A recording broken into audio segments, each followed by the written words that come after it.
Good evening, everyone. My name is Emily Lefevers, and I am with the Miami University Alumni Association. We apologize for a little bit of a delay. We had some technical difficulties with our streaming platform, but we are good to go now. So thank you for your patience. Thank you for joining us for another wine tasting. And this edition is part of Winter College Week. Today was our first day of Winter College Week, and Jack is kicking us off tonight, celebrating both Winter College Week and Valentine's Day with some red and white wines. So before we get started, a quick intro on Jack, although I know most of you know who he is by now. Jack is an instructor emeritus who taught the ever-popular viticulture and enology at Miami. He has worked for Miami for 45 years now. And for those of you lucky to get in his class, I'm sure these tastings bring back some fond memories. And for those of you who weren't able to take his class, this is now your chance. So quick reminder that live viewers can use that Ask a Question button located at the bottom of the screen. I'll monitor these questions throughout and relay them to Jack. So feel free to ask Jack anything. And with that being said, go ahead and take it away, Jack. Thank you, Emily. Good evening, everyone. I hope you have enjoyed this amazing February weather, at least for most of the place, though those of you in Pennsylvania and New York are going to get snow. I guess New York, for the first time in a good while, 6 to 10 inches in the city. So it's sort of interesting, in fact, to see. When I was doing this, and of course, today, of course, is Lincoln's birthday, but Valentine's, as you all know, is in 2 days. And so I kept thinking, Valentine's, the colors are red and white. Miami University, the colors are red and white. And wine, of course, is typically red and white. I left out the rosé. Coincidence? I don't think so. I think we'll just simply go with that. So that's how we'll get started with all of this. As you know, I always give you the list of the wines in the order we will be tasting them. The 2022 Silverado Miller Vineyard Sauvignon Blanc from Napa. The 2022 Chalk Hill Sonoma Chardonnay, which is actually from Sonoma Coast. The 2021 Terradoro Chenin Blanc Viognier. It's actually a blend of 2 different grapes. And interestingly enough, that's from Clarksville, which is in fact up near Sacramento. And then the 2021 Banshee Pinot Noir. I also have with me the 2022 because some people could not get the 21 and the 22 was on wine.com. 2018 is the Regaleali Nero, which is an interesting grape, and I thought it'd be something interesting to do something sort of out of California. And then the last one is the 2019 Simi Landslide Cabernet Sauvignon. So that's that's our list today. You also know that I like to start with the wine. It must be Thursday. We're a little late, so we'll start right away. The Silverado Vineyards is actually with a screw cap. And so, in fact, quite easy to open. So that makes it very nice for that. It is from the Miller Ranch. And in fact, the Miller Ranch has been around for a very, very long time. Silverado's gone through a few different changing hands, but in fact, sort of coming back very, very nicely now. So that's really good to see. As you can see, in fact, from the color, it is, in fact, the typical pale straw, as we like to say, in there, sort of very nice and light. If you swirl this wine and smell it, just really has wonderful fruit. You know, it's a little bit, actually a little kiwi, which is surprisingly, a little lime, but nice and bright and fresh. Yes, typical California Sauvignon Blanc. And of course, you taste this wine.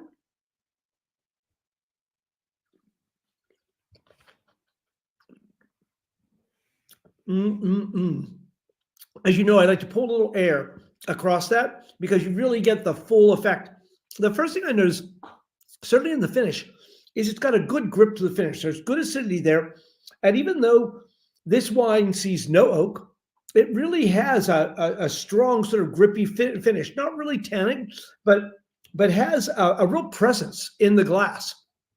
This is certainly not a wimpy wine. I really get upset sometimes because it's like, oh, you know, people I think that white wines do not have the sort of presence or the strength that some reds do, and that's true for a lot of them. But this one, wow, just amazing. In fact, in the flavors that are there. A little bit about this wine. Get my thing together. Again, it's in Napa Valley. So in fact, it is, in fact, just a little south of Yountville. If you look carefully on there, and it was sort of the best map I could find to show you where Napa is. And of course, it is in the valley. And it's sort of that bluish gray right there of Oakville, probably right in the middle, pretty much. And it's on a lane, in fact, going towards the Napa River. And so it's just there, just a little south of Yountville, is where, in fact, this wine is from. Boy, that's really pretty. And so this is, in fact, part of what the vineyards look like. Really just beautiful places on that hill around the Yountville. There is the hills. In fact, I wonder if these are the same hills. I know at the top, the Gina Gallo, in fact, that was a Mondavi place, and they bought it in those hills. But these are pictures, in fact, from the winery overlooking the beautiful hillsides. And so certainly worth going to see. This is, in fact, a picture of the Miller Ranch itself, and you can see it going down to the stream along that edge. Fairly flat land, but there in the back, that would probably be the Vaca Hills that are right there behind it. So that's what you're seeing there. And of course, a little bit of the typical fog that you get in the mornings in those areas. So sort of interesting, in fact, to see in all of that. This wine, in fact, is not 100% Sauvignon Blanc. It is 97%. It's mixed with 3% Semillon, which is, in fact, typically not surprising. Semillon is one of those grapes. In fact, if you go to France, it very often is blended, especially to make a white Bordeaux. And that's what you see in a lot of places. You can see harvest dates, in fact, over a couple-week period. I was actually a little surprised because the Brixton harvest is 23, and that's basically percent sugar for the most part. Now I actually feel better about that. I put this in myself, but did I remember 95% stainless steel and that 5% neutral French oak, even though it was only 4 months, I think it's probably what gives that wine that sort of grippiness in the finish that, in fact, I like very much and would make it very good with food. I hope you're having some while you're having this wine. pH is medium, maybe a little high for white, but not bad at all in there. And of course, it's completely dry, 2 grams per liter, practically nothing. But they made a lot of it, 16,000 cases. So a good size vineyard there. So very, very neat. Nice wine, good wine to start out with. Lovely California Sauvignon Blanc. Really nice. I thought what I would do too, and you probably also know that I normally do, let me kill that, is in fact, I forgot too that I put in of course, scores. And look at that. Ripe fruits, lemony acidity put together, full-bodied, and it really is full-bodied. I mean, for Sauvignon Blanc, this really has a really good full body. Rather broad texture wine, substantial enough for buttery fish and creamy pasta dishes. Honeydew melon, Granny Smith apples, and lemonade notes fill in the middle. Certainly true. Suckling, again, said lemons, sliced apples, white flowers, and crushed stones. Medium body, a little oily with ripe stone fruits and creamy texture on the center palate. A sleek finish. It really is. Very, very nice wine, in fact, for that. So really, really very nice. Beautiful. Very, really gorgeous wine. And actually, I will be honest, we actually did the 20 of this a couple of years ago. So it was nice to revisit it this time in there. I also like to tell you things that are going on in the world of wine. This happened a couple of months ago, but still, they found 40,000 bottles of fake wine found in China with a street value of $150 million. Now you think, if you look at the price, it's very high. But the wine that they have on the front is, in fact, 2000 Chateau Latour. Chateau Latour being one of the most expensive Bordeaux, period, and 2000 being a banner year. And so because of that, it really works out very, very nicely with that. I usually do that when I show them. So I'll take care of that. Thank you. I have help. This was also, I mean, talk about wow, 83 bottles worth 1.5 million euros, which is literally about $1.6 million from La Tour d'Argent. La Tour d'Argent is one of the restaurants, in fact, founded, I think, by one of the kings in the 1500s. And so it contains, in fact, 300,000 bottles. The cellar is thought, in fact, to be worth about $27 million, all in all. They were going through renovations. In fact, they feel that those wines could have been stolen anywhere between 2020 to 2024. So they have no idea. Obviously, it was wines. It was like Grand Cru Burgundies things like La Tâche, Romanée Conti, things of that nature that in fact were stolen. So the person who was stealing knew what they were looking for, and in fact found that very, very nicely in all of that. So it's sort of interesting, in fact, to see there. I thought this is great. This just came out a couple of weeks ago. They're building a new airport terminal in Florence. And on the top of the airport terminal is going to be a 19-acre vineyard. And so that's what you're seeing is a mock-up of this vineyard that in fact will be there. So I thought that was pretty amazing, in fact, to see also in all of that.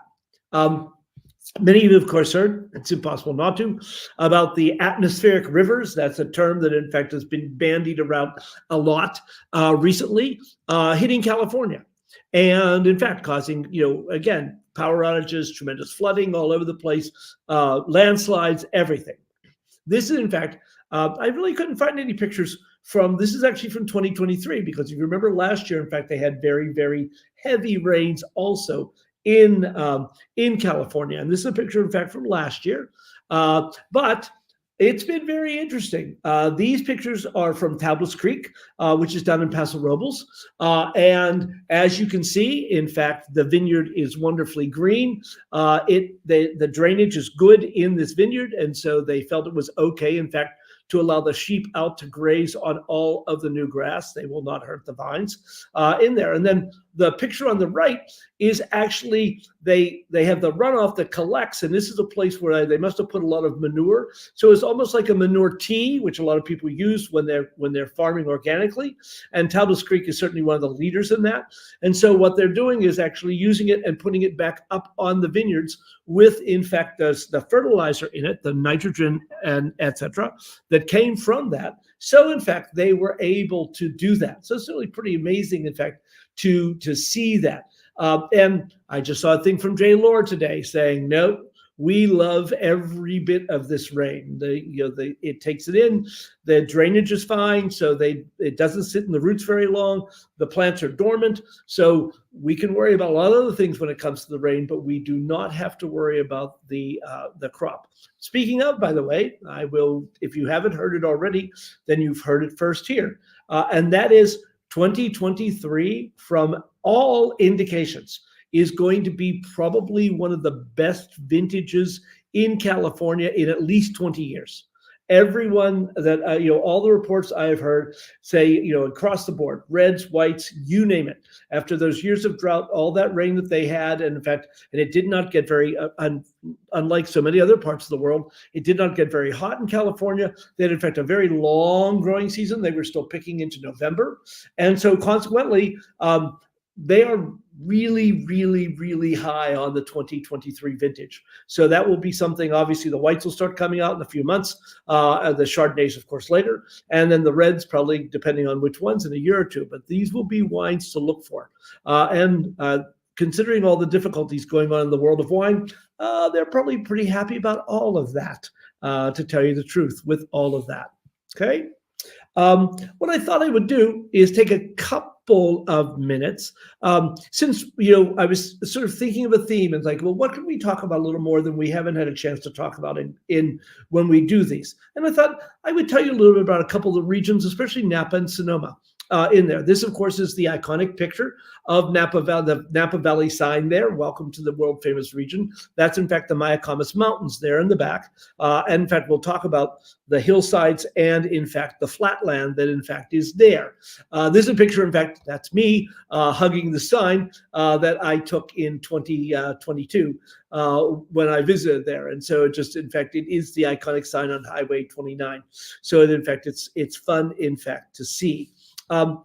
Napa's interesting. It really is, as you see here, one of the most diverse wine growing regions in the world. Half of all the various kinds of soil that you can find in the world can be found in Napa Valley. So that's, in fact, sort of amazing to think about it from that standpoint. Most of the producers in Napa are small. As you can see, 77% of the Napa Valley Vintners members make less than 10,000 cases a year. And over half make less than 5,000 cases a year. And so you sort of understand, in fact, why the prices, in fact, are sort of high, too. There is no question Cabernet is king in Napa Valley. As you can see, Cabernet, Chardonnay, Merlot, Sauvignon Blanc, for having a Sauvignon Blanc right now, Pinot Noir, Zinfandel, Syrah, and several other very minor wine or grapes that are there. It's really interesting. There are, in fact, a few very good wineries who could probably make a lot more money if they pulled out the grapes. But for example, and I'm not going to remember their name, but they make a Chenin Blanc, which again, they get a decent price for, but probably would have made a lot more if they, in fact, turned it over to Cabernet. Someone else makes a grape called Grignolino, which again, they've planted, in fact, since their grandfather's time, and they still have it. So it's really interesting to see some of those minor grape varieties that, in fact, are in Napa Valley that you can, in fact, still get. It's not all Cabernet. But you see why. Cabernet, in fact, as you can see, makes up 12% of the total wine harvest in California. But in Napa, it makes up 40% of the total harvest there. And then finally, price-wise, it of course brings in 55% of the value of the grape wine harvest. And so, in fact, Napa is certainly, without a doubt, king in Napa Valley. The thing is why does Napa exist? I hope you can see this okay. This was, again, the best map I could find. And I'll show you another one too with that. In fact, you saw the first one that was there. You have, in fact, obviously a valley, and it's between two, well, what we call the Mayacamas Mountains, and they're not very, very high. And then that's towards Sonoma, in other words, towards the Pacific, on the west side.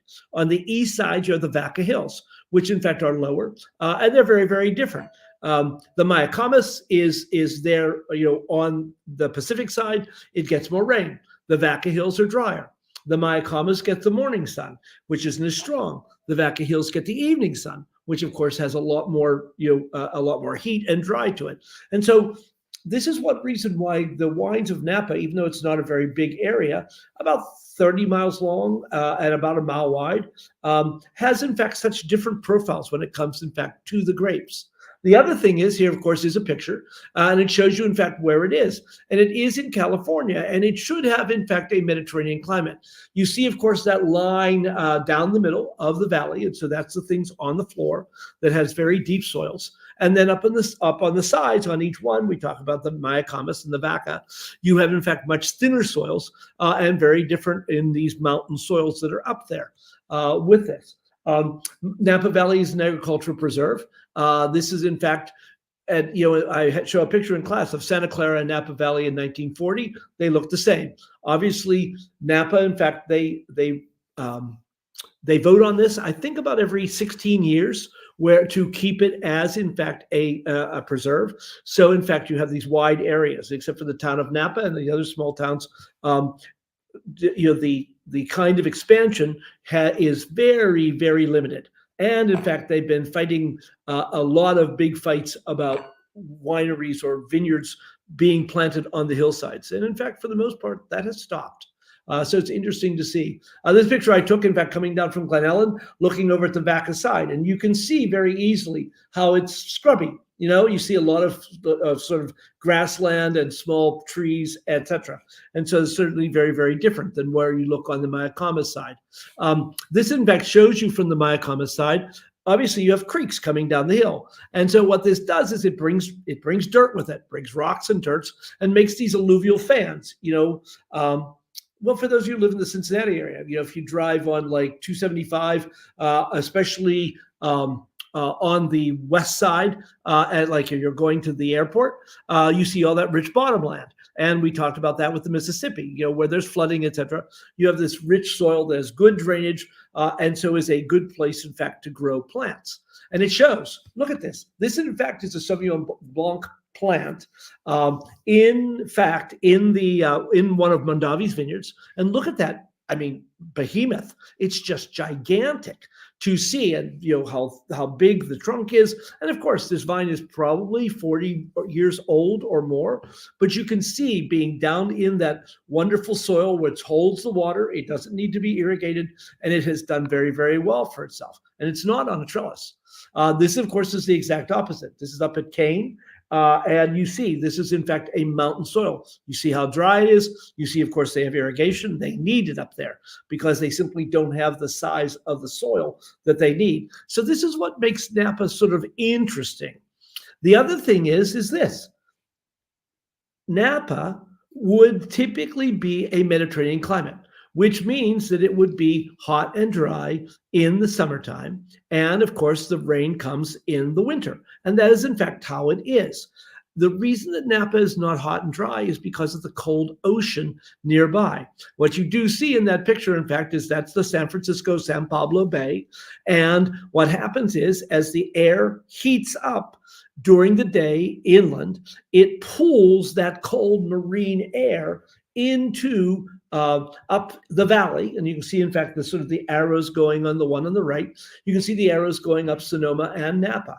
And so the closer you are to the water, the cooler it is. And so in the south, you have, in fact, in the Carneros, they grow Chardonnay and Pinot Noir and things like that. And as you go up the valley, then it's Merlot, Cabernet Sauvignon, and then further up, maybe Syrah, things like that. So this is what makes Napa sort of unique. You can see, of course, the fog coming in the area. So very sort of neat with that. And I love that I took this picture. This picture, in fact, is at Peju, which is a very good winery in Napa. But can you tell which way the wind blows? And of course, the wind was not blowing like this at this point in time. But what has happened is, because it blows up the valley every day, for practically every day, the trees simply grow in that way. And I've always really liked that picture, because it really does show that in the incredible airflow that comes up the Napa Valley. That's why you can grow premium grapes in Napa, because of that cold ocean. And so it's very, very interesting to see. Are they also worried about climate change? Yes, they are. No question about it. Of course, you may know Robert Mondavi, of course, passed away a number of years ago, but he basically built the first modern winery in the 70s. After, in fact, he was thrown out. He was in his 50s when he did that, because, in fact, he was part of Charles Krug, and there was a problem with the family. And so he went out on his own and started Robert Mondavi Winery, now owned, of course, by Constellation there. And the wineries there, you can see so much of the different architecture. This is Dariush. And of course, their heritage is Persian. And so they built, in fact, a winery, very modern, but have these Persian touches then in the first. So many reasons this way to go to Napa and see the incredible diversity of everything. And of course, the fabulous wines that are there. This one, of course, totally different. This is at, now I'm not going to remember. It's at Private Reserve. And in fact, this was done by Jim Gillum and Howard Backham. Jim is a Miami alum, and in fact was a very prominent and successful architect. And they did many, many wineries, not only in Napa, but in other places. And so in fact, they've just opened, Howard just opened this place up on Pritchard Hill, which is very, very chic and expensive. So if you have a little extra cash, it might be something to look into if you're going out to Napa. So very, very neat with that. Any questions, Emily? I know I spent some time on Napa because I thought it would be important to give you a sense of what makes Napa Napa. Yeah, we had a couple questions. So I don't think you answered this, but someone said, with 2023 being a stellar year in California, like you mentioned, do you think that supply will exceed demand and result in lower prices? You gotta hope, don't you?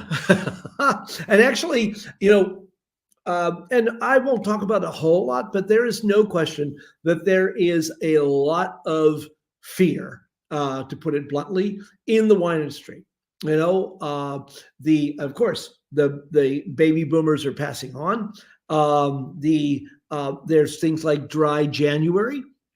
The amount of interest in ready-to-drink cocktails has just been amazing. In fact, it's interesting, and wine has always been a minor player. I just saw, which is why they're in my head, spirits is now the number one from a money standpoint. More money is spent on spirits than any other alcoholic beverage. It's like 43.8%. And then beer is now down to 42.1%. Wine is like 16.1%. And it's really interesting because when you think in 2000, beer was at 55%. And so, in fact, the place that has really lost, the beverage that's really lost a lot of market share, in fact, has been beer over the last 24 years. So it's sort of interesting with that. The top wineries, at least from what I'm reading, don't have to worry because, again, they don't make a whole lot and people will collect them, etc. But, and this is in fact something to think about and look at, a lot of the other wineries probably in that next lower tier, maybe in fact, and there you're right, maybe making wine from maybe that $30 to $70 range, may have trouble doing that. And so you may find, in fact, some good lower prices, or you may have some kinds of sort of post-offs or sales at some of the flash sites because of excess that is there. And I have to say, because I was sort of busy with a bunch of things,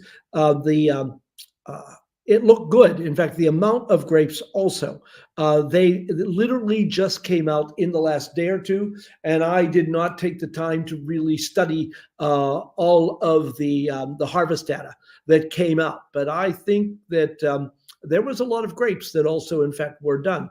I know in some places, though, they left, again, because of worries, they left a lot of grapes on the vine and simply did not do it because they didn't think that they would be able to process it and sell it, and so it would not be good in the lesser vineyards. So it'll be interesting. But I think there's really a very good chance we'll have some very good buys coming out of 2023. Anything else? That is all for now. Okay. Let me get over here. The next one we're doing, as you can see on the screen, is Chalk Hill Chardonnay. What I normally do in this is, in fact, show you, in fact, how to open a bottle. My friend was kind enough to take the top off. In fact, I still have to laugh. People were at the house like a week before. And for those of you, in fact, who had class from John Dome, he always said, in fact, you never take the capsule off the bottle because it looks naked. And I agree. You put the capsule on, why take it off? And so I don't. I always cut it there at the top also. And then I take, again, I usually like having a Teflon worm. That's the center part there. I will put it there in the middle at an angle. Usually then at the same time, I will turn the bottle and the thing to bring it up to the middle. And then, of course, take it in.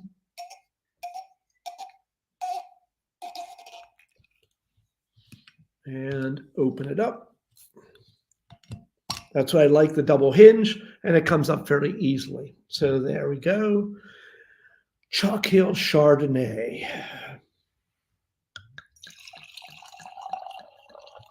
Color's light. On this, let me put that over there, out of the way.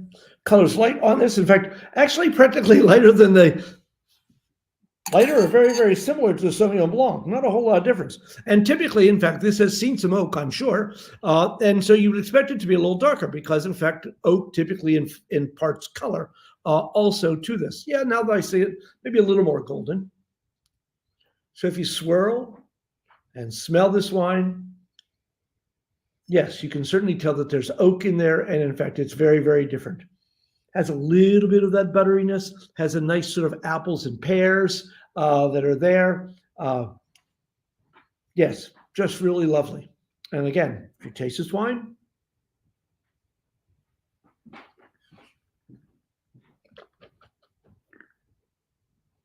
yum. That's a technical term. So tasty. Very different, though. Has still good acidity. Interestingly, a smoother finish than the Sauvignon Blanc had. Very bright, though. Almost a little, sort of butteriness, but almost a little bit of olive in the flavor. That's very interesting. In fact, certainly not a lot of fruit. I still get, of course, a little pear there. And again, you get that diacetyl, you get that butteriness that is sort of in the finish. It's a little warm. I imagine it's probably about 14.4% alcohol. Beautiful. And right away, you think about this, cream sauces, lobster, scallops, that nose just invites those kinds of things, or chicken in a cream sauce. I mean, really, really very, very nice for that. About this wine, in fact, it is in Sonoma. In fact, it's from Sonoma Coast. Sonoma is very interesting. It's a little broader than Napa, and we'll talk about this some a little later. It's bigger. I think that the AVAs tend to be more distinct. And actually, what you're seeing there, and it's actually even this map, I don't think has everything on it.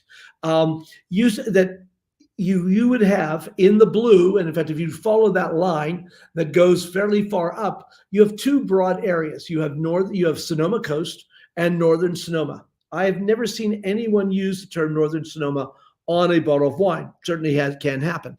But Sonoma Coast, in fact, was fairly common, even though, of course, as you can see with Marin County down there, etc., that in fact, it does not always hug the coast.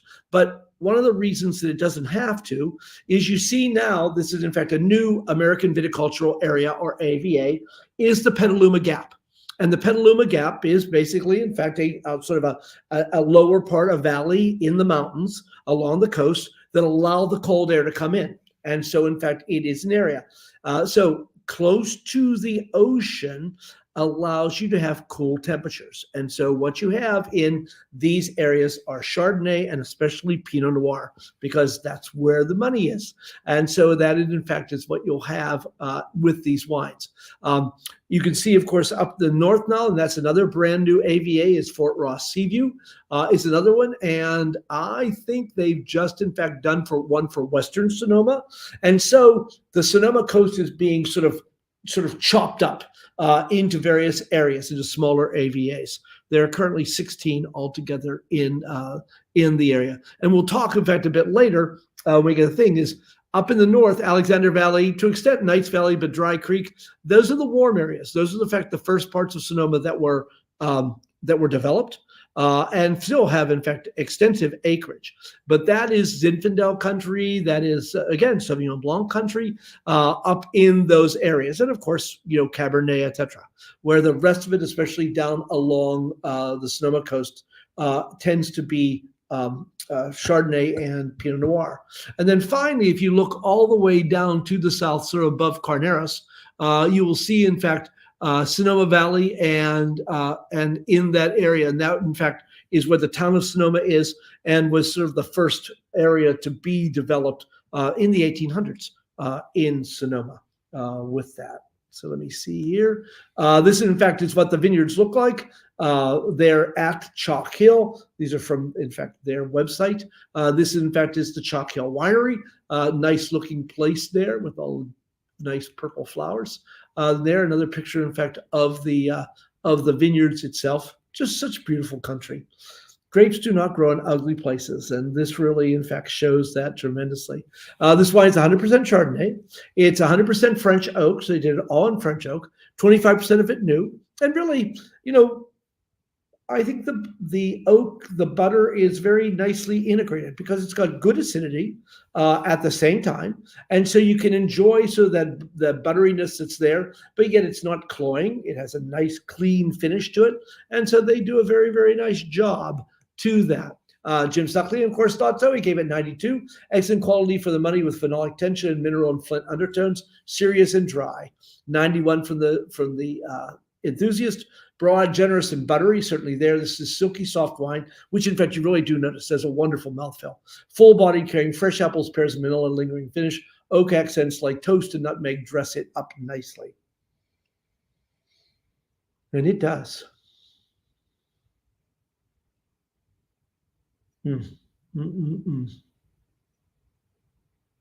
Any questions, Emily?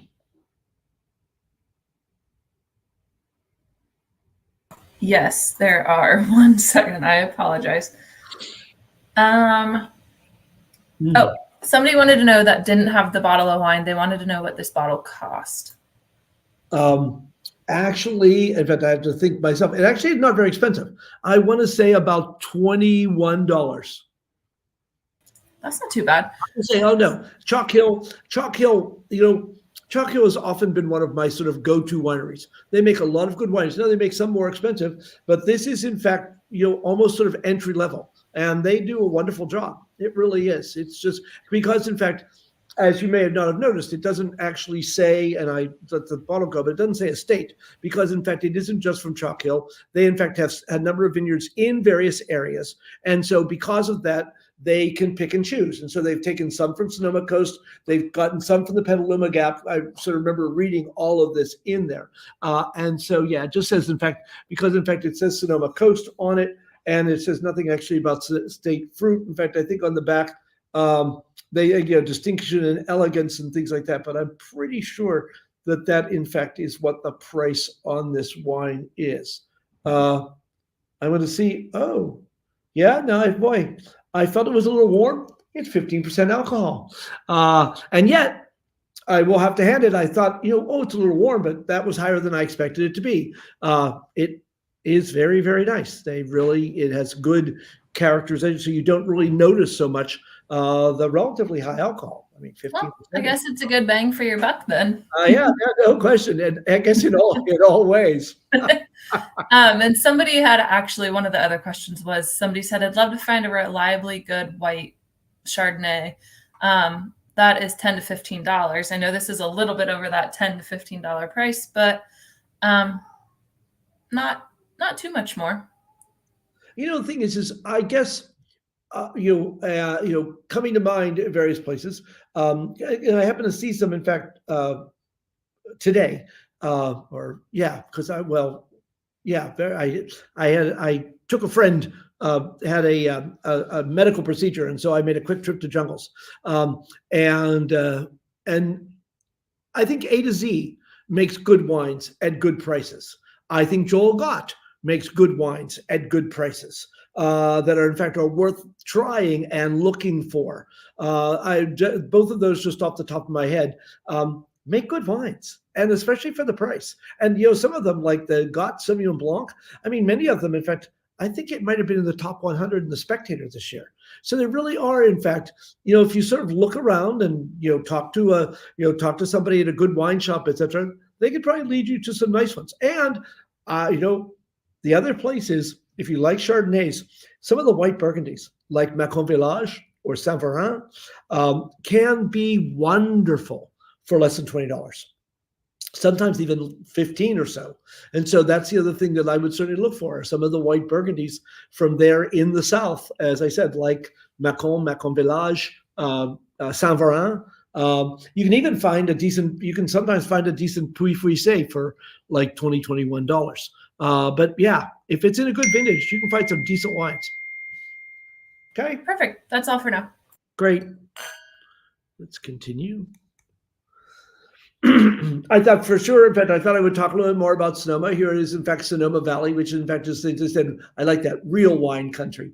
Over 100 wineries, and in fact, it's historic plaza. By the way, the town of Sonoma itself is really, really a lovely place to visit. Now, it is certainly not as central as it used to be when it comes to the wineries. If you're really interested in doing some things, Healdsburg, which in fact is a great town to visit too. But here is, in fact, in Sonoma is the Mission, and it is also, in fact, the original sort of presidio, the fortress under the Spanish rule, and so very, very neat. It's the first places, in fact, that a lot of these things came about. So very, very neat, in fact, to see with that.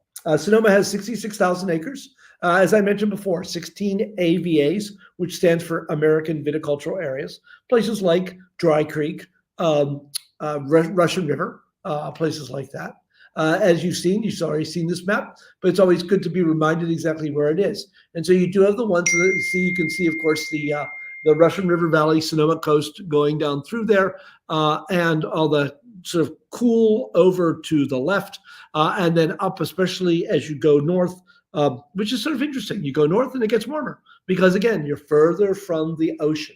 That is so key to understanding California, and especially Napa Sonoma, is where does the marine layer go? Where does the air go, in fact, so that you can, in fact, do that? Here, in fact, you see this is a picture, in fact, from Thomas Fogarty, looking, in fact, at that marine layer moving in, which is so very, very important for these areas. If it did not exist, we would certainly not be growing these kinds of grapes that's there. Here, of course, another picture of the Dry Creek Valley, which in fact was, especially in the 60s and 70s, was one of those places that really developed, and then everybody else sort of caught on a bit later in all of that.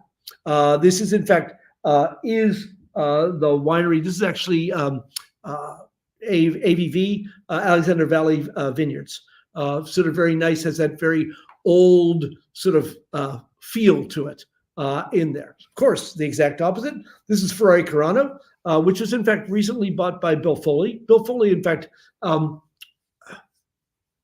I obviously don't know Mr. Foley, but I've liked what he's done with wineries. You know, typically when he buys a winery, now Ferrari Carano was already fine without a problem, but like I'm really pleased he bought Chateau Saint Jean in the last year or two, because in fact Saint Jean was a wine I used in class all the time, and then their quality, they were bought out and the quality went down.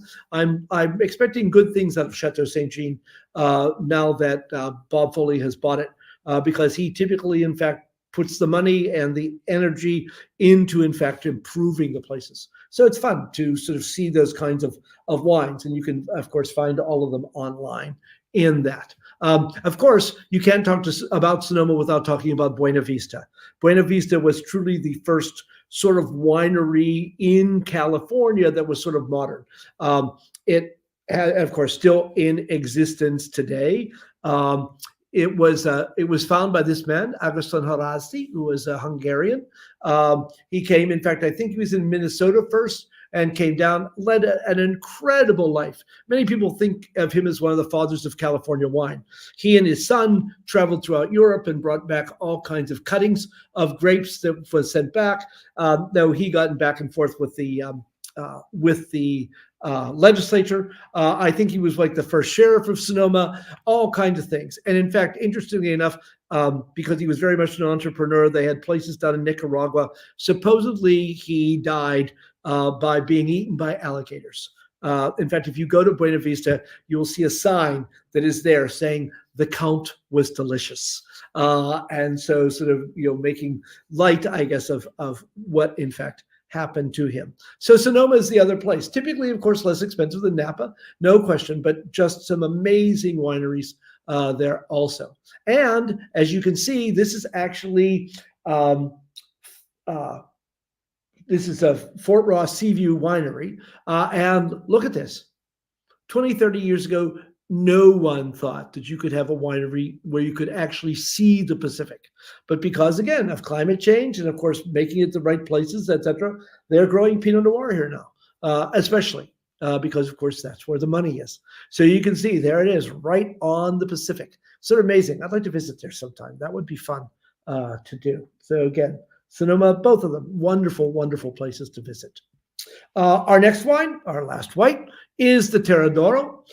It is a blend, as I said, Chenin Blanc and Viognier. It is also a screw cap. Makes it easy.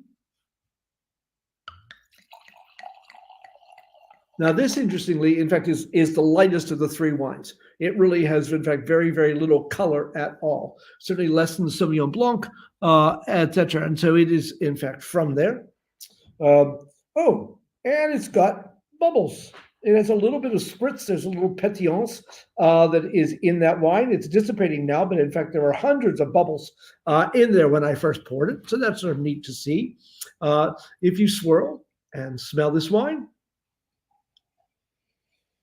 fruit. I mean, really, in fact, fruit has, in fact, you know, and most of that aroma comes from the Viognier. Viognier will have, apricots. You know, it's just amazing. In fact, the apricot nose is in that wine. Took me a second, suddenly it hits you. It's like, oh, apricots. Yeah, apricots, a little pear. But yeah, wow. Yeah, the apricots are certainly there. And of course, you taste this wine. I'm looking forward to it.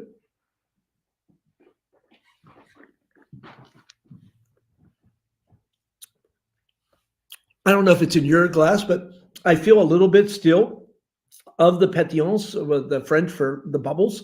It has a little bit of that spritz to it. I guess I switched to German. And so it has a little bit of that spritz that's also there to it. Makes it nice, clean, refreshing. It is clean and refreshing. And I, when I looked at this, I don't even think it ever said. This is, in fact, 85% Chenin Blanc, 15% Viognier. I was hoping it would have told me it's only 12.5% alcohol. I'm not surprised by that at all either. And it has a little residual sugar, not a lot. In fact, I could not find. Interesting thing, they gave me other notes, but did not give me the RS, the residual sugar. But I would think that it's above threshold, 0.5%. I'd say it's probably maybe about 1% sugar. So it has a little sweetness to it, but it's got really good acidity. So you don't mind that little bit of that touch of sweetness at all. At least I certainly don't. Oh yeah, nice bright green, has a little bit of greenness to it, a little bit of herbalness that's also there.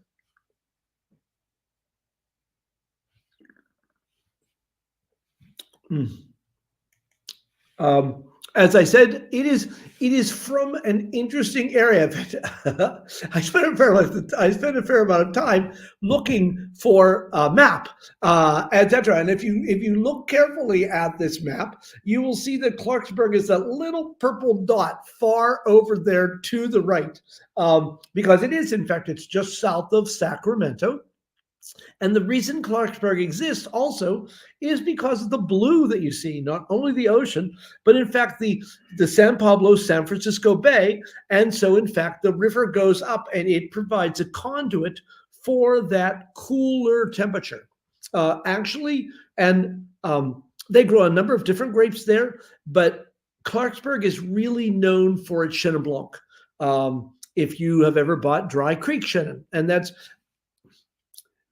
Chenin Blanc and Gewürztraminer are probably the two grapes that I have the most problem finding for class when I want to show them. In fact, Gewürz is the worst when it comes to white grapes that I'm looking for. But Chenin is a close second. I actually use one from Washington State typically. But Clarksburg in California is known, in fact, for its quality Chenin Blanc. And they really are, in fact, very nice. I often say in class, you would have a better idea who Rodney Dangerfield is than my students. Chenin typically gets little to no respect. And so these wines are typically not also very expensive because, in fact, it is Chenin Blanc. But they make a very nice wine.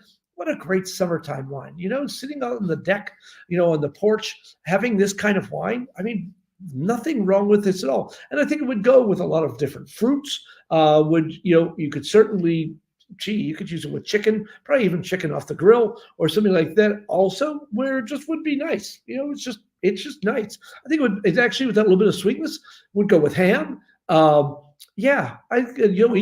Sandwiches, why not? It's a really very, very nice little wine. Pretty.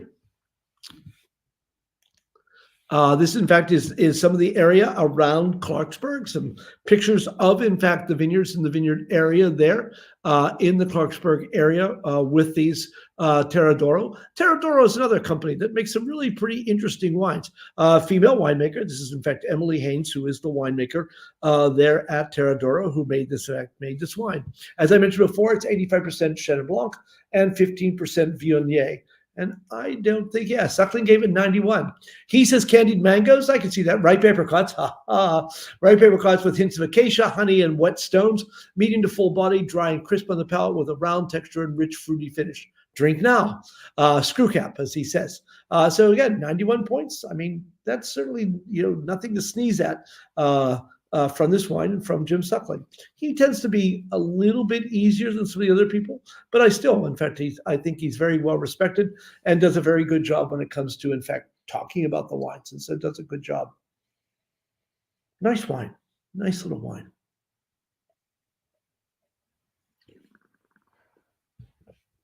Questions, Emily? Yes. So you were talking about the different grapes. Somebody said, how do winemakers know what grape varietals and amounts of each to mix into some wines? Good question. And of course, and sometimes it's just mind blowing to see, because in fact, I've had wine where they add, in fact, actually one of the wines we're having today there should be two of them. the one of the wines we're having today has like 2% of something in. It's like, what, did they just have it left over in the in the vat or something along those lines? And so you sort of wonder about that. And it is in fact trial and error. For example,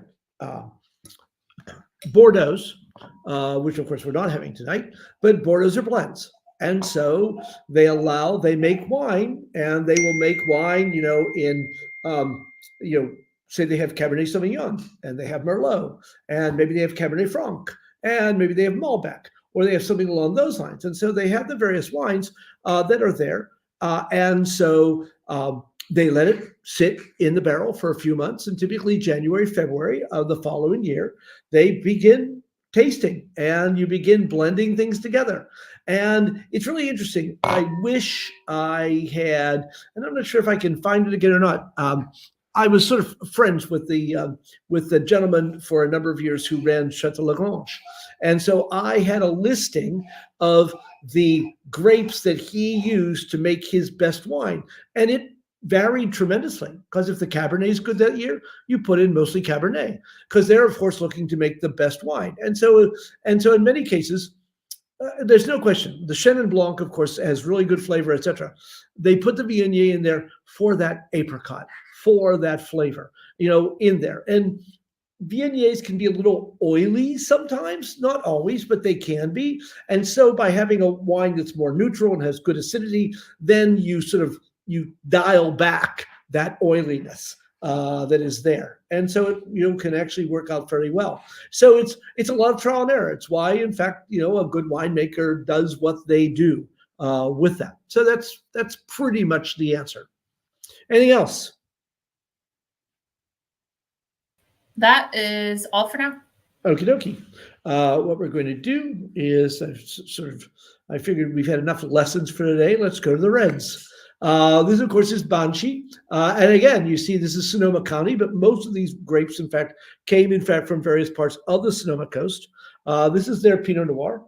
What I decided to do, too, since I had them, etc., I would show you. It's a little smudgy there at the top, too. I must have put my finger on it. This, in fact, is what we call Burgundy Balloon, and it's typically used, in fact, for Pinot Noir. And I'm going to start, most of you, in fact, as well, certainly if you're here in Ohio, you have the 2021. So that's what I'm going to start with, and then we'll compare it, in fact, to the 2022. With that, if some of you got that, because I know that's what was available on wine.com for that. First of all, the color. Beautiful. Nice. In fact, even with this 21, still has a wonderful sort of garnet highlights to it. It's red, etc. In fact, it's really nice, with the light and sort of against, you can see as it swirls that in fact really has a nice color to this. Also, and you're probably noticing, it's not dark. And that is, in fact, to me, that's the hallmark of a Pinot Noir. I'll be honest, I typically don't like Pinot Noirs that I have trouble seeing through. If either it's over extracted, or remember, in California, you can call it Pinot Noir if it's only 75% Pinot Noir. In Oregon, it's 85%, but that doesn't mean you can't add 15% of another grape. And you don't have to tell anyone if there's another grape in there. And it's a lot less common now than it used to be, where in fact people would try to make their Pinot Noirs bigger and brawnier, and sort of a little crazy that way, in my opinion. And in fact, this is in fact what a Pinot Noir should look like. So that's really nice to see. And of course, if you swirl this wine, it's almost as fun just to swirl it because it is so pretty. And smell it.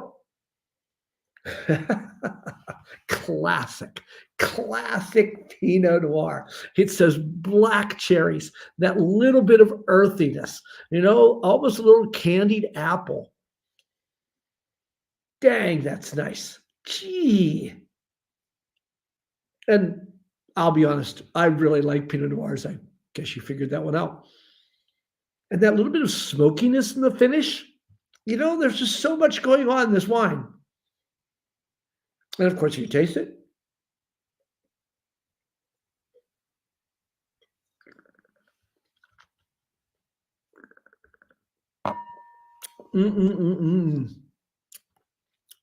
clean, refreshing, nice grip to it though. There's a thing too. This wine isn't dark, but wow, it's got all of that flavor to it. It's just really is. It just has tremendous concentration of flavor. There's no question. This wine is a winner. I mean, it's not horrendously expensive, and yet it is a beautiful example of Pinot Noir. It just really is. And of course, I know it's cliche for me. Right away I think of salmon, but the other thing is Pinot Noirs go well with so many different foods. You could have this with different chicken dishes. You could certainly serve this with filet. Maybe not something that's sort of over the top heavy, but oh my heavens! Otherwise, that wine is just gorgeous. So nice. A little bit of apple there too. Very nice.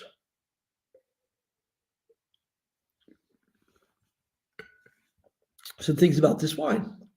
There, we're back in Sonoma. As I mentioned, mostly these wines, it's Sonoma County. That means, of course, from the AVA listing that the grapes could come from anywhere. But there is also no question that wine, in fact, is coming, from a cool climate. That's, in fact, where that wine has come from, and very, very nicely with that. Again, beautiful countryside, where in fact the grapes are grown. These are in fact from Banshees, also from their website. And of course the fog, so important to that. So it's always good to have those kinds of pictures there too. As you see, this is in fact from their website. Our vineyard, Sonoma County, continue to improve Los Caneros. And so they're in the south, the Petaluma Gap, Sonoma Coast, and Sonoma Valley. Important wine and Banshees lineup, and we treat it as such. 100% Pinot Noir, hand-picked and destemmed. Fruit is fermented in small stainless steel fermenters, cool temperatures, for an average of 3 weeks. Aged for 8 months in 25% new oak. And they actually tell you which oak: Cavin, Rousseau, Raymond, François Frères, D&J. This is another thing. Marsanne and Tremo barrels. There's another thing that the winemaker, it's another tool in his toolkit, and that is having different French oaks to play around with and add the flavors, and because of the flavors that do in the back of this. And it hasn't been aged for a tremendously long time, 28 months, but still 25% new. And so it does have, that background, and it really does give it the backbone that this wine has. Now, if I do, I'll keep it in the same glass. I'm going to pour myself a little of the 2022.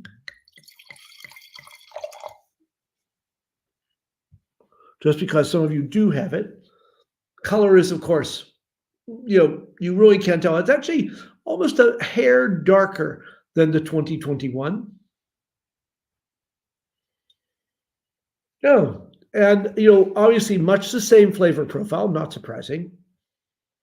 Maybe a little firmer, a little, not as much of the real fruit aroma coming out of that. A little bit more of the forest floor, a little bit of the darkness that's in this wine. Very interesting. Yeah, it has a much darker backbone to it. And of course, if I taste this wine.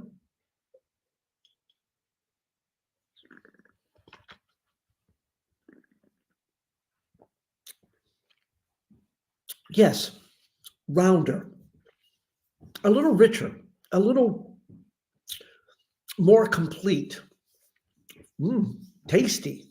Alcohol, I'm thinking fairly high. Nope, 14. So not bad at all with that. That's very nice. Very, very nice wine. Again, this is in fact 2021. In fact, I apologize. I should have looked to see if there was any scores for the 22, but it said, look at that, 93 from the enthusiast. Elegant, energized wine, bright raspberry. I can see that red cherry aromas, flinty mineral accents, and lip-smacking red and black cherry flavors. Shows great balance and will be fun to watch and mature further. Best through 2030, and that's a long time for this wine, but again, for 26 years. Yeah, I would certainly say 3 to 5 without any problem at all. Quite a tasty wine. And this 2022, I would say without any problem also. It's really interesting though. Rounder, not as much acid, very, very interesting, in fact, to taste the differences between the two in there. So I sort of have to thank the person who said they couldn't find the wine, and so I suggested getting this from the from wine.com, and so I got to 2022 so I could try it. In fact, if you are trying it with you, very nice, very nice. Questions, Emily? Yes. Someone wants to know, what differences do you generally find between California Pinot Noir and Oregon Pinot Noir? So in other words, if you're saying that if you put two of them in front of me, could I tell the difference? Probably not. It's really interesting, and I maybe shouldn't even say this, but I will. I haven't really cared for a lot of wines wines from Carneros, Pinot Noirs. I don't know why. They're a little clunky to me. Now, Russian River, very much so, and they have the good fruit, etc. Russian River Pinots may be a bit more rounder, a bit more a sort of bigger. I think, again, the problem with the Willamette is that there are so many sub-AVAs, and you can have a lot of differences depending on where the grapes are grown. And so I hesitate to give broad generalizations about the two, other than, in fact, I like them both very, very much. I can't say that I'm enough of an expert when it comes to that, and certainly have tasted enough of different ones to say, oh yeah, that's definitely Willamette, and that's definitely from Russian River or Sonoma or someplace like that. I think I just told my students this too. I take great solace in this, that Harry Waugh, who in fact was Evelyn Waugh, who wrote Brideshead Revisited and some other things. He was a wine person in the 40s and 50s. And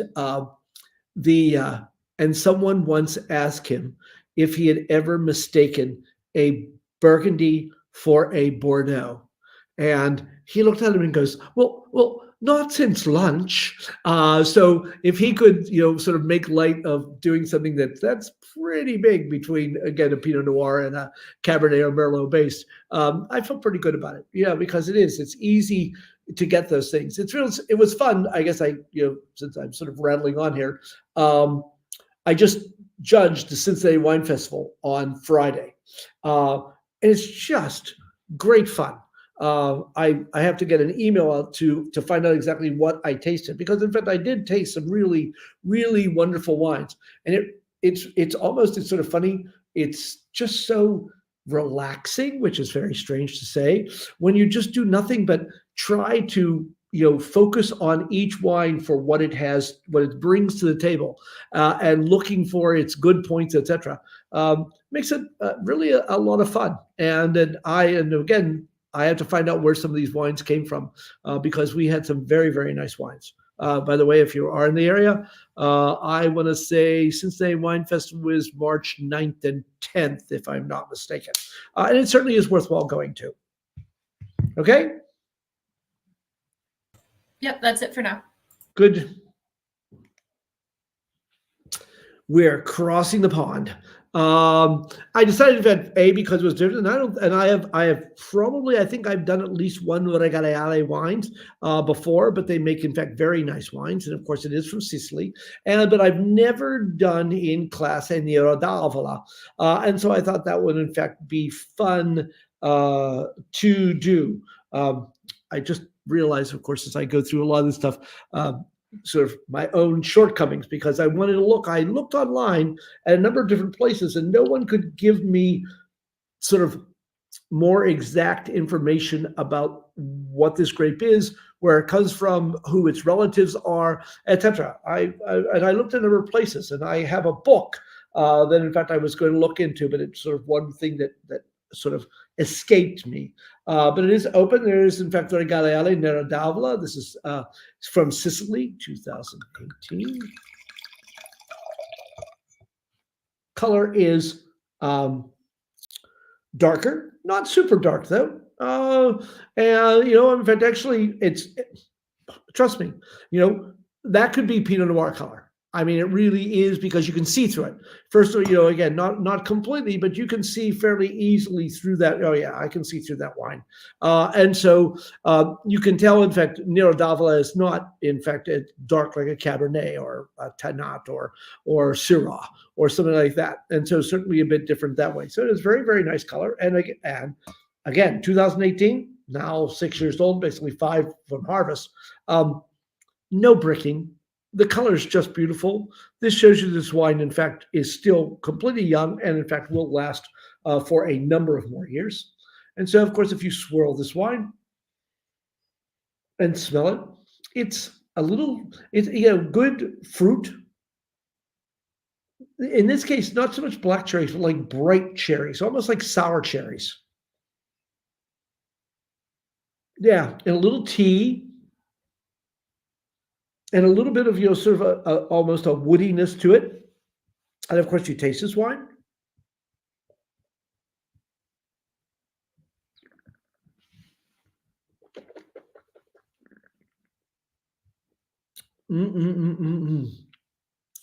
Obviously, more tannin than the Pinot Noirs had. You feel that in the finish. But nice. Dark fruits, not super dark. Plums, I would say. Nice acidity, has a decent amount of tannins. It has that, it's not as, it doesn't have the granule, it's not as granule as like a Nebbiolo would be from Italy, but it does have, a sort of a grittiness on the tongue, a nice finish, has a nice amount of sort of length and power to it, so that it would stand up. You could do this with a red sauce. You could certainly do this with most beef, I think, without any problem. I think it would be good with lamb also. That would make it very, very nice in there. A little bit about this. This is, again, reminding myself as I'm looking through these pictures and getting ready for this class tonight. It's like, ooh, can I go? Like, could I just go? Let's all go. I think it's a good idea. Maybe you could just, charter a plane. Of course, it's in Sicily, and in fact, it is very close to that area that's the green, sort of in the middle, the Contea di Schiaffani, there in Sicily. It is there, sort of in the middle. This area, which is Tasca Ermita, was started, in fact, in the 1850s, and just absolutely beautiful. I mean, it's just like, wow. This would just be wonderful. Of course, I want to go to Mount Etna too, so you could spend time. This is, in fact, Nero d'Avola. Nero, of course, is black, and the grape it was, in fact, is finally widely grown around the town of Alvola. So that's where the word comes from, Nero d'Alvola. In other words, the black grape of Alvola. It is thought, in fact, some of the reading I thought, in fact, that it may have come, in fact, from Greece, but I could find no more other than there was the one mentioned in this area. And it is, in fact, very widely grown in southern Italy and especially in Sicily. In fact, one of the most widely grown grapes that is there. And this is a beautiful example. Again, this is, in fact, where it comes from, and they have got, beautiful pictures. It's not the easiest website to navigate. In fact, I was trying to get a map from there, and it was like, oh, no way that was happening. But look at this. It really does. It's like, oh, could I go? It just is so beautiful, and they've been around for a long time. In fact, and they do have, you can stay there. Again, beautiful picture of Nero d'Avola there. You can stay there, and I'm sure they have classes and cooking classes and wines classes and all kinds of things. I read there was a woman, in fact, in the Washington Post who wrote, in fact, a long article about it that I was sort of skimming today. Sounds like an amazing place to go and visit. This is, in fact, a picture from her article that was in fact, the Post that I lifted, in fact, for the class. I mean, look at that. And of course, the olive trees that are there. So just so beautiful. So beautiful. This wine got 92 from Suckling. He says, delicious, juicy Nero d'Avola, dried cherry, berry, and orange peel. I can see where he gets a little of the orange peel. I didn't notice it, but yeah, I can see that. Aromas and flavors, medium full body, which it is, not real full body, round tannins and juicy finish. Tangy at the end, drink now. But this wine will last a number of years more. Enthusiasts gave it 89. Dark black skin fruit, toasted nut, whiff of eucalyptus. Maybe. Flowed with medium palate through juicy marasca cherry. Taut, polished tannins, possibly lye support. Drink through 2022. Well, we're too late, I guess. But no, it still does okay. So yeah, I don't think there's a problem with that wine at all. Yeah, it has a wonderful herbal aroma to it also. Very, very nice.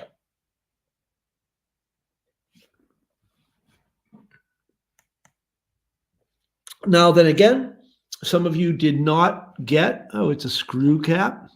I see now. Hand that to me, please. Wonderful label, though. This is from La Bella Sidara from Donna Fugata. Donna Fugata makes a whole range of wines. In fact, they make a wine that's called Ben Rai. It's just RYE.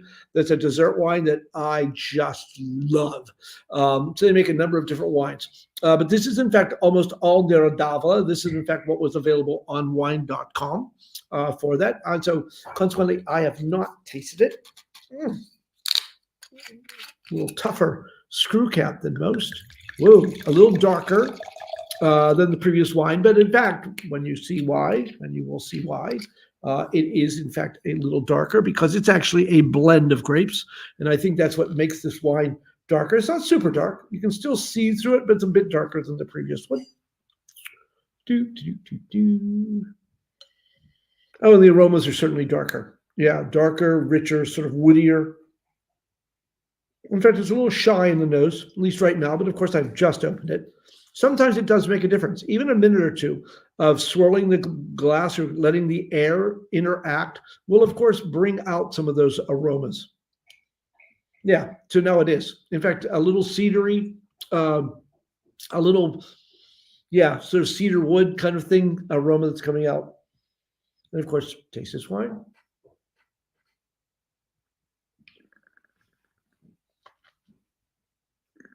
Now this one has orange peel in the finish. It's a little richer. It's darker, has more tannin than the previous wine did. It almost sort of dries your mouth, a little puckery in there. Certainly perfectly good and would be really good with food. But it's got a bite to it when you drink it by yourself. This, of course, look at this place. This is, in fact, Donna Fugata. This is their area, just absolutely beautiful. Thought, oh, I could visit there too. In there, here's a picture, in fact, of the vineyards, etc. In the daytime, and you can see, in fact, these extensive vineyards and these beautiful hillsides there at Donna Fugata. So, in fact, quite the place to visit. Again, this got 90 points from Suckling. Cherry stones, dried herbs, certainly true. Bay leaves, porcini mushrooms. That's where that sort of bite to it, medium bodied, powdery tannins. So, again, you get that savory, juicy finish, sustainable drink now. 89, in fact, from Vinous. Woodsy, which you certainly get herbal at first. Again, it's interesting. Yet time in the glass. Again, a more inviting mix of blackcurrant, sage, hints of smoke, silky texture, lifted, bright acidity, and liveness and depth of wild berry fruits, inner spice tones.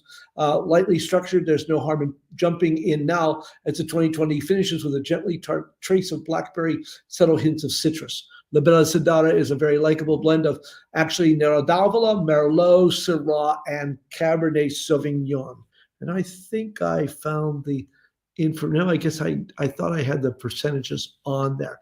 But you can see, in fact, the Syrah will give it a little more color. The Cabernet will give it a little bit more bite to it also, even though this is mainly Nero d'Avola that is in there. So again, interesting wine. Interesting wines. Anything... Emily? Nothing specific to this wine. Okay.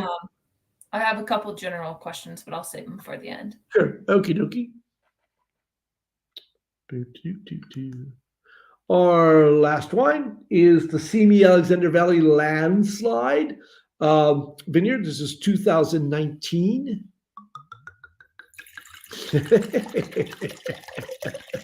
And right away, I mean, the color is so dark. It's like, whoa, this is serious. There is no question. And in fact, I decided, as I said, since a former student gave me this really beautiful glass, I thought, well, I will use it tonight and put it in a real big boy glass kind of thing. Very dark, as you can see. There's no looking through that.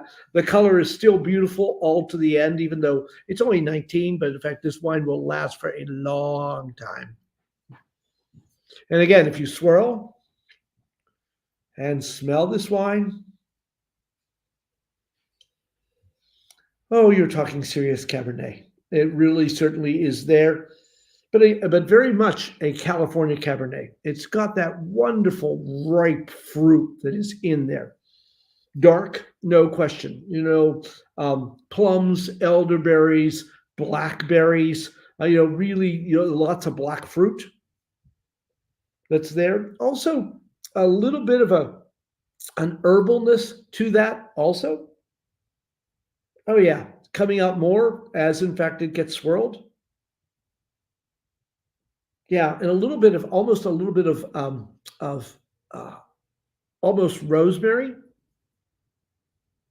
Yeah, there's a dark, the French would call that spicy herbalness, the garrigue. And of course, you taste this wine. Oh, and almost a little bit of mint coming out of that too in the finish. Yeah, taste this wine.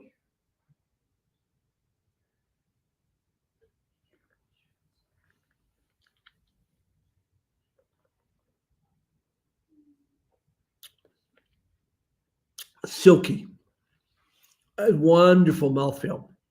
And of course, after you get through that, and obviously there are tannins. There's a good bit of tannin there. But all that fruit, which just, carries it out without any difficulty at all. Long finish, alcohol.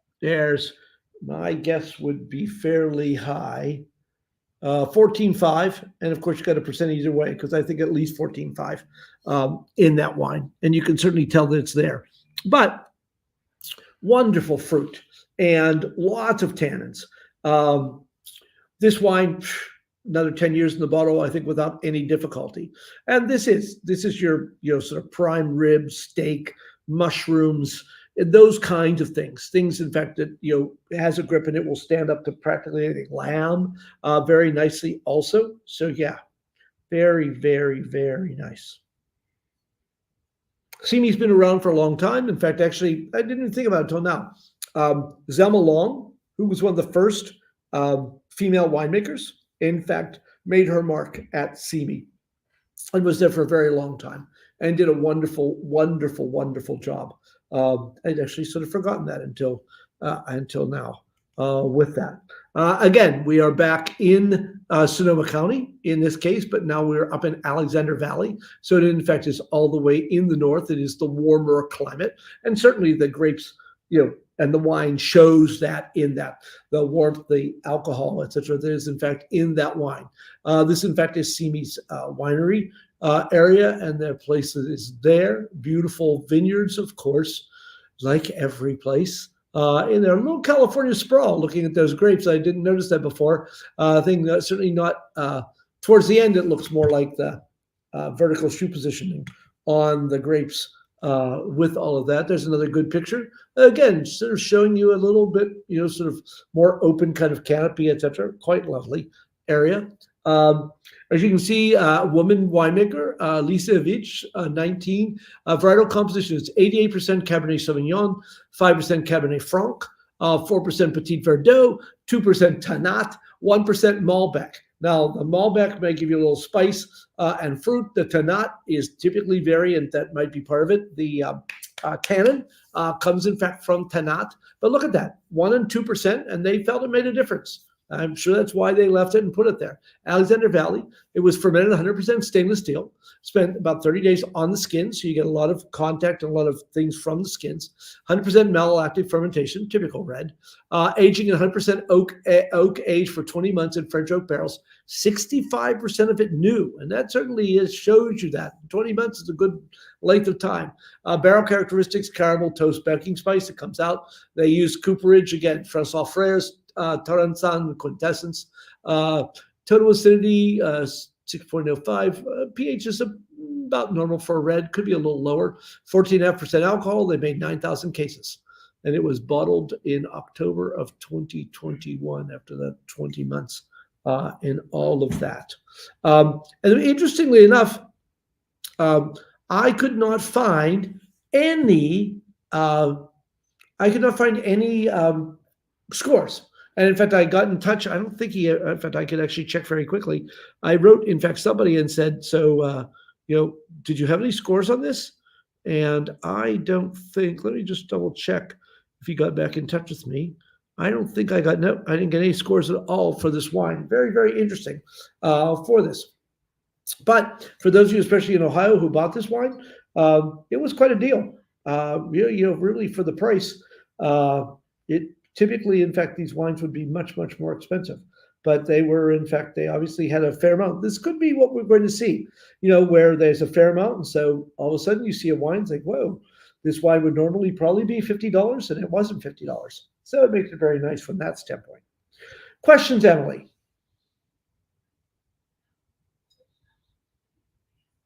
None about this specific wine, but we do still have our general questions. But would you prefer to finish? We can do that now because I just have a few things sort of to finish up and a view of campus and some things like that. Do you want to do the questions now, or do you want to finish your slides first? We can do them now. Sure, it's fine. Okay. So the one, it has to do with Valentine's Day. First, someone wants to know if those are hearts on your tree behind you. Yes, actually. And if you keep it up year round. No, actually, but I've kept this, in fact, is typically I've done for Christmas, and I did keep them up, and I don't think I will, but then I was having, in fact, a very dear friend. I was making their birthday dinner for them. And again, with Valentine's coming up. And so I've had these hearts. I used to have them, in fact, in my Christmas tree at my old house. So I probably had them for 20 years. And I thought, oh, I've got those hearts. I'll put them out there because of Valentine's coming up and for her birthday. And so that's why. And so I thought, oh, I'll move them over and make a little bit of a background there. So that's where the hearts came from. Well, it's cute. And then the other question actually is about Valentine's Day too, kind of. Sure. So any suggestions for a rosé or a red wine to pair with chocolate? Chocolate rosé.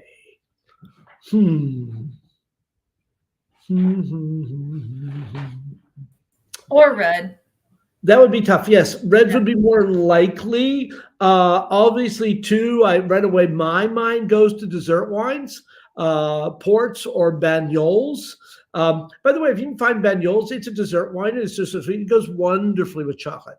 And so very, very nice. And so that makes a good pairing for that. Wonderful for like after dinner, etc. A little bagnoles, a little bit of chocolate. Yeah, there's a marriage made in heaven.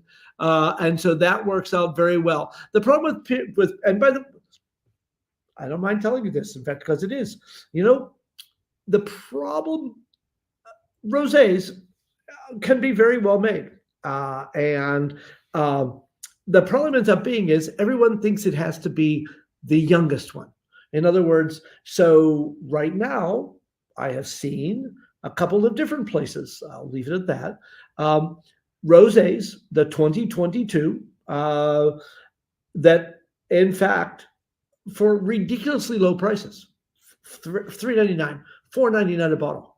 And it's simply because people they don't buy them in the winter, but I think, if I were in the market for rosés, I would, and if I drank, and I do drink a fair amount of rosé, but I would stock up on a couple cases, at $4.99 a bottle. I mean, it would be perfectly good. It'll be perfectly good all this summer, because the wines are well made. And a year or two, as I say, 1 to 3 years, those wines will last 3 years. You could drink those wines all summer. So look for rosés. There's a lot of rosés that are ridiculously inexpensive at the moment. And you can wait, even if you don't want to drink them now. But again, with the weather we've had, it was 63 on Friday. That was rosé weather. There's no question about that. So yeah, I don't think that there's a rosé and chocolate that I would do, but there are, in fact, and again, some reds. I would certainly even try this with some chocolate. In fact, maybe I will after I go and get some with this, because I really think very often a good rosé will. And if nothing else, I mean, think of the antioxidants you're taking in. It's good for you. Do you remember, I think a couple of years ago now, we had that wine, we came over for dinner to your house and I brought a chocolate wine, a chocolate tasting dark red wine, and I don't think you liked it very much, but I enjoyed it. Yep. Yep. So, yeah. You remember? Yes. In fact, I'm trying to think because yes, I do always, with certain things, and I'm not sort of as much a chocolate person, but it ends up. I mean, no, I take that back. I really like chocolate, just not chocolate and wine. Just not chocolate wine, chocolate flavored wine. Cherries, yeah, no, I'm not having choco vine. There is actually a chocolate flavored wine. We're not going there, Emily. Just never. One thing I did want to, because in fact, Emily was nice enough to forward this to me. And I wanted, in fact, to do one of the things before I forget. I want to do a quick shout out to Jeff and Liz Martin. They actually met on this day. If I'm not mistaken, they said 46 or 48 years ago, there was a Joni Mitchell concert. I missed it. I didn't get here until the year after. There was a Joni Mitchell concert, and that's where they met, and they have been married for 46 years now. And so this is, in fact, a celebration or the anniversary of the day they met. So cheers to you. That is a wonderful, wonderful story. And thank you for that. Yeah, thank you for sharing that, Jack. Yep. And that's all for the questions. If you want to finish your slides. Sure, we can certainly then finish up. One thing I would show you, in fact, I took this picture today. I ran the greenhouses and I am a gardener, and I have this is a hellebore, but there's two sort of broad stranger species. This is, in fact, one of the Christmas type. And because we had, in fact, fairly nice weather. And then when we had that cold snap, as many of you know, we had that one cold snap there in around the second week of January. Well, I thought, I can't lose these. And so what I did with, and I'll tell you this too, you can do is I got some of my old Christmas lights, the ones that are incandescent, not LEDs, because incandescents put out heat. And I completely surrounded them and then covered them over with pine branches, with juniper branches. And in fact, they made it through the cold weather. I took them off. And so here they are. That was blooming, in fact, today in my yard. And I thought it was fun to show you. In fact, wow, it's amazing the number of new restaurants, etc., that are opening in Oxford.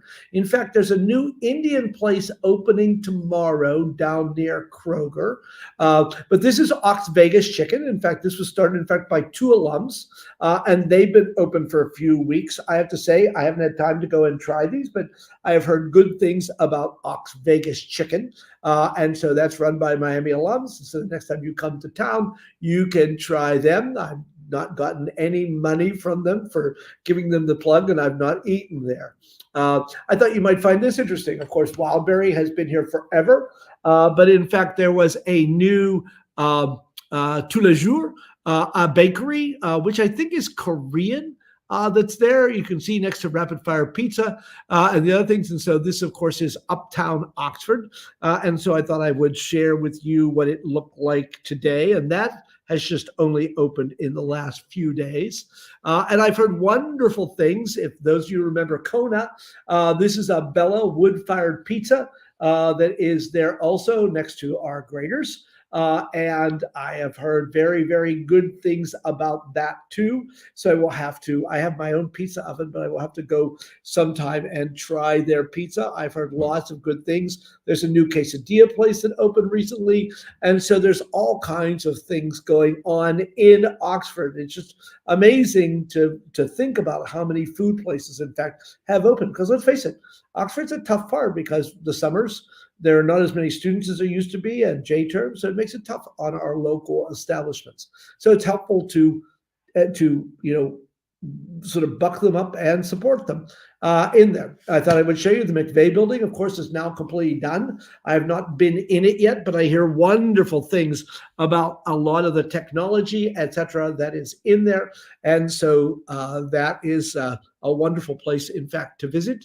And this last picture, I laughed. I went up and I thought, well, I thought I would show you what Slant Walk looked like today. I have no idea why this picture, I must have been moving, why the picture did not take. I have never seen Slant Walk like this. I was not drinking or smoking anything. I was thinking that maybe some of you remember Slant Walk looking like this. And so I had to laugh when I took this picture, and I thought I had to share it with you. So in fact, you may have all seen Slant Walk like that, or some of you may have seen it at some point in time. So I thought it would be fun, in fact, to share. And otherwise, thank you from me and, of course, the Miami University Alumni Association, and happy red and white in however you happen to be celebrating it. So thank you. Anything else, Emily? No, thank you so much, Jack. As always, another wonderful tasting, and we appreciate your time tonight. So I'll wrap us up quickly. Thank you once again for all of you joining us tonight. And again, Jack, thank you to you for your time. Thank you to all of you that asked questions. If we weren't able to get to your question, I apologize. Just a reminder that this week is Virtual Winter College Week. So we have webinars every day, a variety of different webinars. Tune in every day at noon, and then on Friday we'll have webinars at noon, 6, and then we'll wrap up the week with a bourbon tasting at 7. So there are 3 on Friday. These webinars are free and open to anyone and can be found at alumlc.org/MiamiOH. So we hope to see you again at some point this week. Again, thank you so much, Jack, and to all of you, have a great night and love and honor.